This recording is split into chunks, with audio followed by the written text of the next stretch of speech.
Tony D and Little Joan with a screenwriter's take on See How They Run, starring Sam Rockwell, which I finally got to watch. I really wanted to like this movie, but I hate to tell you, it's not so good. Smash like and subscribe. Thank you for smash liking and subscribing. Check out my books, links in the description. Comedy Horror in South Jersey. It's The Pineys, books 1 through 10. Available at Amazon.com. Don't forget, Kindle Unlimited is free. Now, this is a very well made movie. It's got a great cast. And it does have some highlights. It's not all bad, but it's not as good as the trailer really, led me to believe, unfortunately. There's a reason it only made $20 million.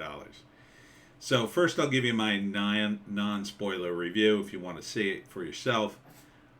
Basically, the premise is it's a whodunit. But it's also a whodunit that takes place in the 50s during the run in the UK of Mousetrap, which was a play written by Agatha Christie. And one of the jokes in the movie, which they didn't really advertise all that much. Like, it kind of didn't, like, I didn't know that off the top of my head, right? I mean, I knew Mousetrap, I knew the name, I know Agatha Christie, but I didn't know the works immediately to go like, oh, that's Mousetrap by Agatha Christie, and this must take place during that time while she was still alive, and blah, blah, blah, blah, blah. They kind of don't advertise that in the trailer, and that was kind of the coolest thing in the movie, partly, and it doesn't quite come out like it should. It just sort of slowly works into that. So I guess that's supposed to be a surprise, and maybe I just spoiled it for you, but basically it's a whodunit. Adrian Brody is the victim. Sam Rockwell is the detective. The blonde lady is his constable in training kind of person. He's the gruff veteran, and she's a nice lady who's trying to learn the ropes. So the comedy, all right, Weiner, come here. The comedy of the movie is supposed to come from their relationship, and it's kind of there. It's kind of mildly amusing, but it's not particularly amusing. Like, it kind of doesn't go full-blown comedy, and it kind of doesn't go full-blown drama either. There's some comedy coming from the various suspects, but even that, it's pretty tame. The entire movie is tame. I feel like everything about this movie pulls its punch, which is part of the problem. Sam Rockwell does a very understated character here. I mean, he's so good, as an actor. I love him. But in this, he's almost boring because he's playing such a boring character. They don't really give him much to do. Like, if this had been a TV series, maybe. Like, and that's the level of the writing. It's TV level. It's good for TV. For a movie, it's not big enough. This movie, I think, needed to go much bigger. Needed to be... they needed to give Sam Rockwell a huge character. Not an understated guy who's got issues maybe with alcohol and has kind of got a sad life. Whereas his assistant is, the constable. She's kind of funny. She talks too much and she's nervous and whatever. And you kind of like her, but it's not enough. It's not enough. It needs to be bigger. Yeah. And the fact that a lot of the characters in the movie are real people who lived during that time is kind of interesting. But I had to kind of look that up after the fact. After they mentioned Agatha Christie, I'm like, is this based on a true story? I don't think it is, but it kind of, the trappings of it are real. And so overall, it just doesn't have enough punch. The most energetic character, I think, in the movie is Adrian Brody, and he plays the victim. And although he's in it in a lot of flashbacks, he can't carry the movie. He's not the main character. Like if his character had been the detective, you would have had a movie here simply because his energy would have carried you through. Because Sam Rockwell is playing this understated character who's got a bit of a problem, it's almost like the character belongs in a drama and not in not in a comedy movie. There needed to be more. He needed to have bigger reactions.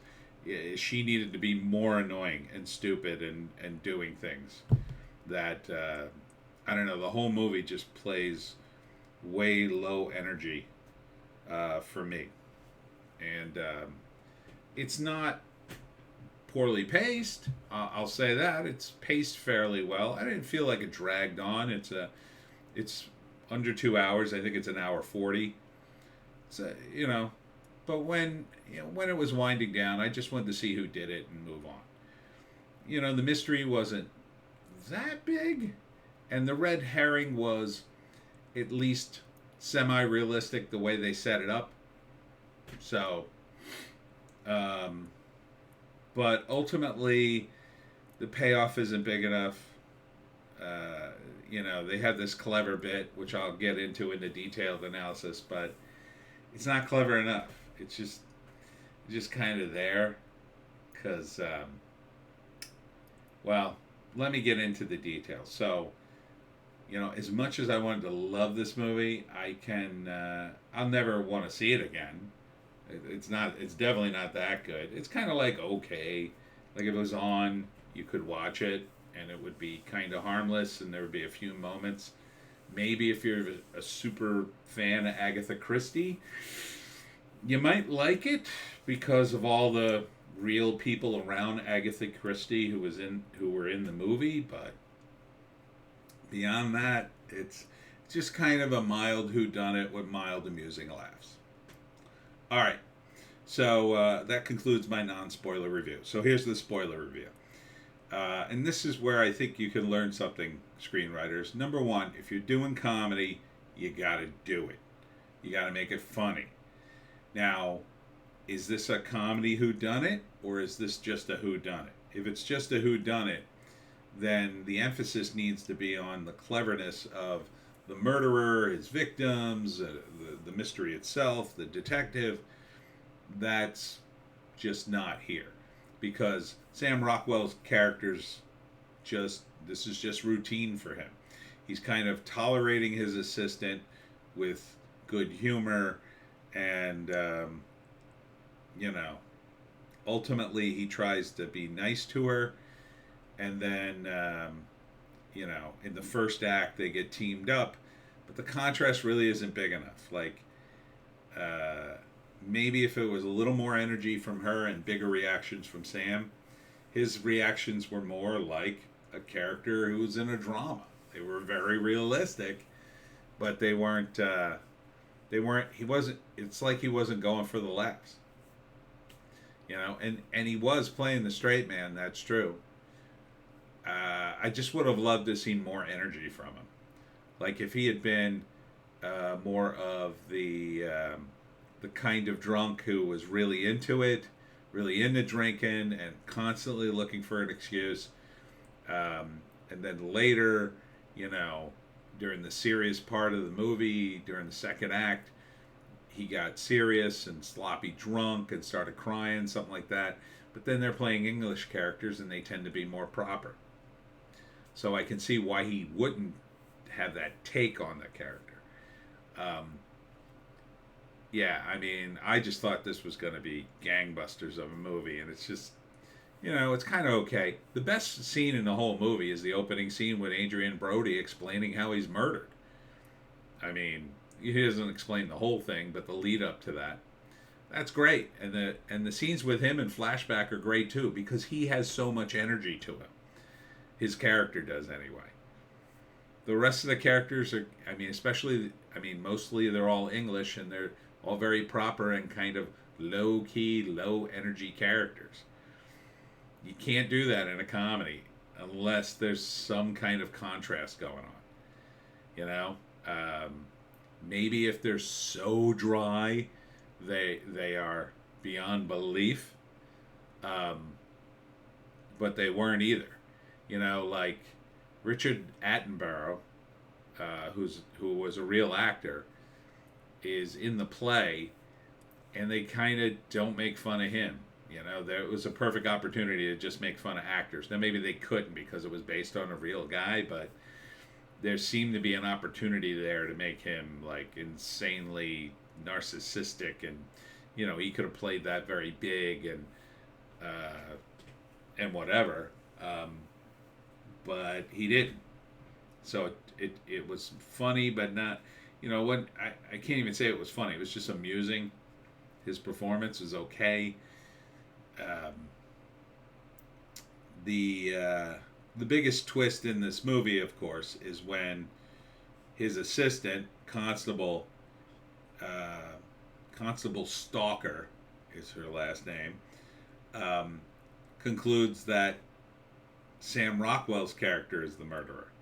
And they set that up fairly well, that you could jump to that conclusion, but when you realize he's not the murderer, like at first I thought, ooh, this could be very interesting, like the whole reason Sam Rockwell's just low key or whatever, he's dragging his feet until he can figure out a way to pin this murder on someone else.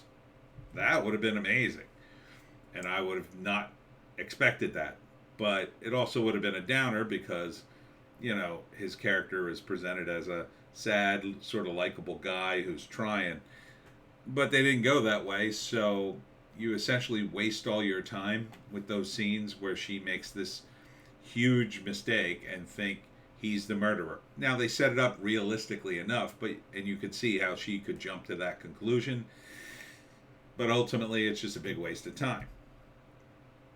So, and then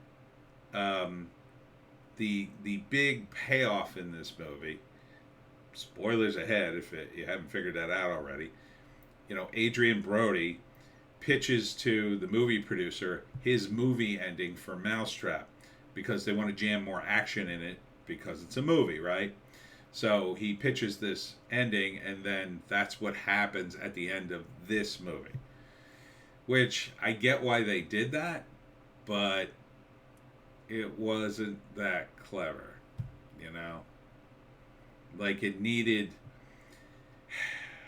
it's not like I didn't see it coming a mile away, but by the time they got to it, I just didn't care.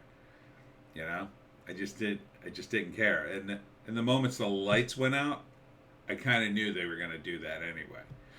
So, like, I think the only way you could have made that work in terms of the comedy is Adrian Brody should have pitched a ridiculous ending to the movie. Action-packed, but totally insane. And then the insane turn of events happens in the house at the end of the movie when Sam Rockwell shows up to save the day.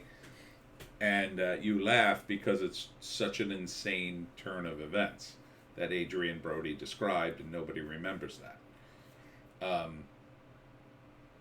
There's also a weird bit, too, where Agatha Christie is in this, and then in order to thwart the real killer who shows up to her house and lures everybody there, and I guess he's going to kill everybody in the cast of the play Mousetrap, she poisons a cup of tea and then brings out, like, enough tea for everybody in the room, and then gets the teacups mixed up because she, of course, brought it out on a tray that spins around a little bit. And then, so everybody drinks the tea, and the murderer drinks the wrong cup. And then the butler dies. And no one addresses that. No one addresses it. And, like, Agatha Christie, in an earlier scene, is looking at poisons to specifically do that. And so when the butler keels over, it's like, no one seems to care. And up until that point, the movie had been fairly realistic, right? It was real cops trying to figure out this murder, and then it just stops being realistic from that moment on. And then you get this really quick wrap up, which I thought was a little too fast, where you find out what happened to the main characters, and you know, but you kind of don't. It kind of doesn't go all the way. Like, one of the things I thought I'd see, which might have been a nice wrap up, and would have made me like the movie a little more, is to see these two get together, because Sam Rockwell's character was very lonely. Um, his the constable Stalker's character lost her husband in the war. Sam Rockwell was injured during the war, and they kind of like each other in one scene. And even though she accuses him of murder, she's always saying how loyal she is to him. Like, you can trust me, I'm loyal to you. And it would have been nice at the end of the movie if the ending was they became a couple and got married. I think that would have been a nice ending to it. Just because, even though the movie's not that great, I did kind of like the characters. You know, I thought they were, and I wanted to see something nice happen for Sam Rockwell, other than what happens in the movie. So it's just not that funny, and there's all sorts of opportunities for comedy, and it doesn't really come across. You know, even the scene where Agatha Christie poisons somebody, which again, it's like the fact that Agatha Christie is in this movie and real people from this era is not telegraphed at all in the trailer, and it really should be. They should have been bigger roles. I mean, if you're gonna do it, you might as well go big or go home. Like, Agatha Christie should have been a suspect in this. She's not. For some reason, well, there is a reason. The killer's going to kill her and everybody in the cast, because Agatha Christie apparently based Mousetrap on a real situation, and the guy who's the killer, spoilers, is one of the survivors of that situation. It had to do with child abuse.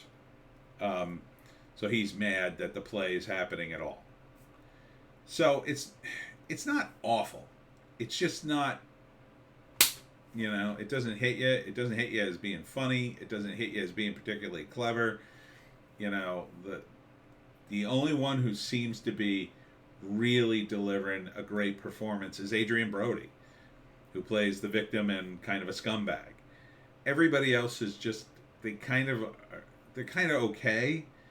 A couple of the other side characters are pretty good, but like, Sam Rockwell's so understated, and Constable Stalker is meant to be kind of annoying and inept, so she is. So we needed a character who would be really good at his job. Now, Sam Rockwell is kind of good at his job, but he's so understated. It's like, we needed a scene where, like, Sam Rockwell had to talk to people, and he just doesn't, because he's that quiet. Like, we needed an important scene like that and to show the contrast. And instead, it's caught up with, like, police work in the 1950s in the UK, and, like, some of that's okay. They have this scene where the commissioner is all concerned because the brass are talking to him, like that kind of scene. Like, it's supposed to set up their relationship, and it does, but ultimately there's no big payoff of that, right? Not really. I mean, her accusation of him is a bust, and then the commissioner is embarrassed, and the status changes from that moment on, and then Sam Rockwell's character is kind of in charge. I don't know. The movie's missing something.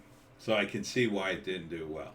I can see why an audience would sit through this and kind of not like it. I kind of liked it because, they did include real people from this time and in and around Agatha Christie. I like Sam Rockwell. I like the characters.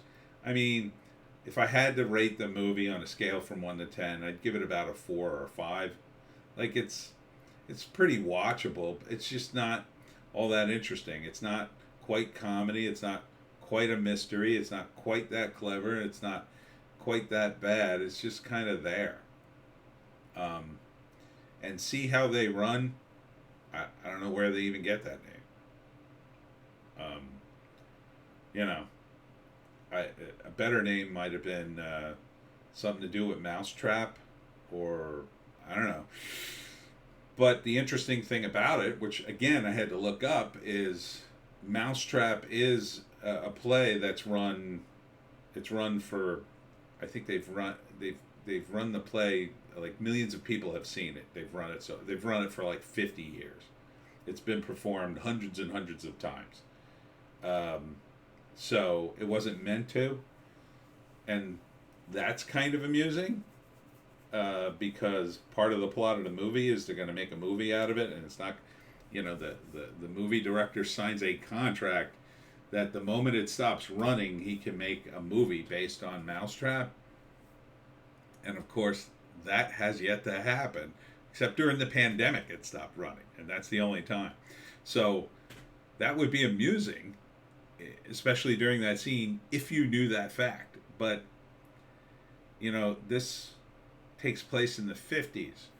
So who would know it? I mean, I'm a fan of Agatha Christie, but I didn't know it off the top of my head. I had to look it up. I'm sure the handful of Agatha Christie files went, ah ha ha ha ha, during that scene. But that's not a lot of people. Not a people, you're talking about people that are going to be in their 70s or 80s who remember that. So, I don't know, maybe theater geeks would have gotten that one because it's a very theater-y thing. But still, it's not that funny. I mean, you could have set it up. You had and Adrian Brody narrates his own death, and then he stops narrating. Like, it would have been a better movie if he kept narrating the movie. And because his character kind of was succinct, he got to the point. And even though he was kind of a scumbag, it would have been great to hear him narrate the whole thing. Might have added some energy to it. Might have given us the context with Agatha Christie, and even the movie producer. He was a real guy too. Romulus Pictures. That was a real movie studio in the UK. So a lot of this stuff was real. You could have had Adrian Brody, talk about that. And then they had this other weird scene where one of the characters complains that in the play or in the movie, you're going to have a cut to 3 weeks later. And then the movie cuts to 3 weeks later. But it's not. It's a flashback. So it can't be 3 weeks later. I get what they were going for. They were going for this joke, but it kind of confused me. And then that's the same joke they did at the end of the movie with Adrian Brody showing off what he envisioned the end of Mousetrap would be, and then it's the end of this movie.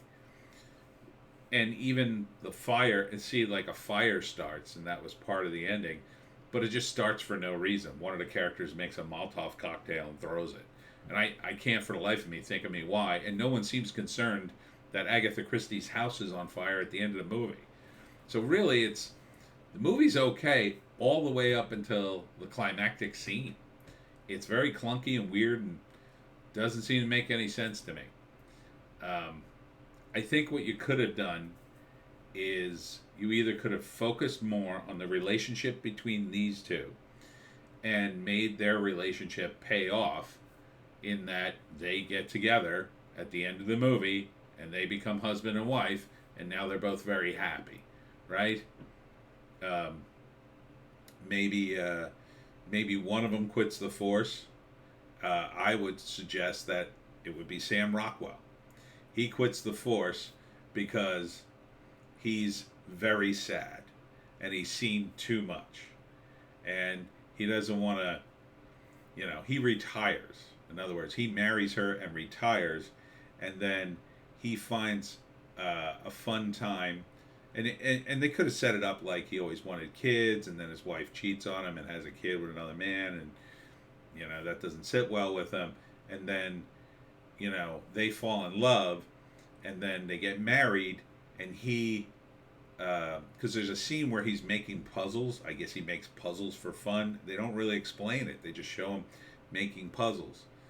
And maybe she could have asked him, well, why do you make puzzles? Like, well, I used to make them because I thought I'd have kids and I wanted my kids to have puzzles or whatever. But now I just make them to sell them or whatever, and nobody really buys them. And like, it could be this sad character who he's got nothing going on in his personal life, even though he's a pretty good inspector. And then they get married, and he basically gives up being a cop, or he retires because he's a little older. And she, it wouldn't be realistic for the 50s, but it could be that she retires, and then, because she doesn't need to work or whatever. Or neither one of them retire, but they get together, and then he finds happiness in the home life with her and her kids, and he makes the kids puzzles, and now he's happy, and maybe they have another kid. Like, that would have been and you still could have had this whole whodunit thing, but the relationship between these two would have had this huge payoff at the end that would have been very happy and nice, and you could walk away from this saying, oh, that's what this movie was really about. It was about their relationship. The whodunit was just how they met, and was the events surrounding it. Now, if you were going to concentrate on the whodunit, you needed something a little bit more in terms of the suspects. You needed to be a little more intense, a little more dramatic. Maybe the commissioner should have been more realistic and added more pressure to the situation, and it gets too dramatic, or more dramatic, I should say. If you were going to go full-blown comedy, which I think that's what the producers were going for, again, I think the comedic aspect could have come from Adrian Brody's insane pitch, which wasn't insane in the movie. It was totally realistic. We needed him to make a really stupid pitch for the end of the Mousetrap movie. So when we saw that at the end of this movie, it was like, oh, now I get what they're doing. Like, something that would have come so far afield, And instead, it just kind of happens. It's kind of like they came up with that bit, oh, yeah, he'll describe a scene, and then we'll have it at the end of the movie. It just wasn't that clever, because it was kind of an okay ending. It's kind of something that happens in a movie, and it wasn't even that exact ending, right? So, and no one seemed to acknowledge that. And again, the butler dying was not funny. He didn't deserve to die. He was a new character. If we had somehow seen him before, it also was weird too when the characters end up at Agatha Christie's house, because I don't remember seeing her in the beginning of the movie. Maybe she made an appearance and I missed it, but she should have been bigger in the beginning of the movie. There should have been a scene that took place already at her house. And then I guess her husband, was her husband really black, or did they just cast a black guy as her husband? I don't know. I didn't read anything about that in the entry about Agatha Christie. I don't know that much about her, but it just, the whole movie. And I'm not saying the movie was woke or anything. If you're going to do a historical character, then it should be relatively accurate to history. Now, this didn't really happen, so you can take some liberties with it, but I don't know if they took a liberty like that. I don't know that much about the life of Agatha Christie. Maybe they didn't. Maybe that was her husband, or I don't know who he was, because he comes out of nowhere too late in the movie. They just start introducing characters. Another bad move, by the way, screenwriters. Don't introduce characters late if you could help it. If you're going to introduce a late character who kind of has lines and semi-important to the ending, like this character was, you kind of should introduce him early on, just to have him there. And there could have been all sorts of reasons that he met him. Um, these characters would have met him. So the movie's kind of all over the place, and it's a shame because again, I like Sam Rockwell. The setup's not bad. Um, the joke is that the play ran forever, and they never did get to make the movie. I guess. Well, I think they made Mousetrap at some point. Um, I mean, that's kind of funny, but it's a little too inside baseball, I think, for this era. Like if you had made this movie in the '80s, right? So you would have been, this took place in the '50s, so it would have been another 30 years. So you could have had people in their '50s go, "Oh yeah, Agatha Christie, Mousetrap, that's been running forever." Like they would have gotten it 40 years ago, the older audience members. But you're talking about people now who'd be in their 70s at least. Yeah, they actually a lot no older than that. This movie came out in the '50s, or the events take place in the '50s. So you're talking about people who would have had to have been adults or close to adults at that time. So you got another 20 years. So you're talking about people who would have been people in their 90s. So yeah, nobody's going to remember this unless they, I mean, maybe their parents would have told them. But it's just, it's a shame. I mean, you could have fixed this movie. This movie was infinitely fixable. Another rewrite on the screenplay, I think, would have helped it. You could have made it funnier or more serious or more clever or all three. Um, instead, it just, I don't know. I don't know what they were concentrating on. Maybe the costuming. I mean, it looks great. The whole movie looks great. I think it's meant to have this quirky feel like a Wes Anderson movie, and it kind of just doesn't work. It's just not as quirky as it needs to be if you're going to go down that route. It has to be super quirky. Yeah, and instead, Sam Rockwell's playing it almost dramatic, and that's part of the reason I wanted to see him marry Constable Stalker at the end of the movie. It would have been a nice happy ending, and then and one of the things Adrian Brody says in the movie, and it's kind of true, people only remember the last 20 minutes of the movie. And it's kind of true. So if you had a big ending like that where they get married and it's a big happy ending for them, you'd remember more of that than you would the middle of the movie that kind of wasted your time with Stalker accusing him of murder. Or that whole sequence could have been a lot shorter, it should have been she puts it together, and then next scene, he's in a jail cell, going, "Why am I here?" And then you could have done you would have had more time in the movie to do other things. So, yeah. So, I guess what you could learn from the screenwriters is don't introduce characters late. Understand what your audience knows. I think that's very important. If you do a joke about something that takes place, about something that took place, like if I do a joke about something that took place in the '80s, I have to account for the people who may not get it. So I have to lay down the groundwork. Or I have to write it in such a way that it may not matter if they get it or not.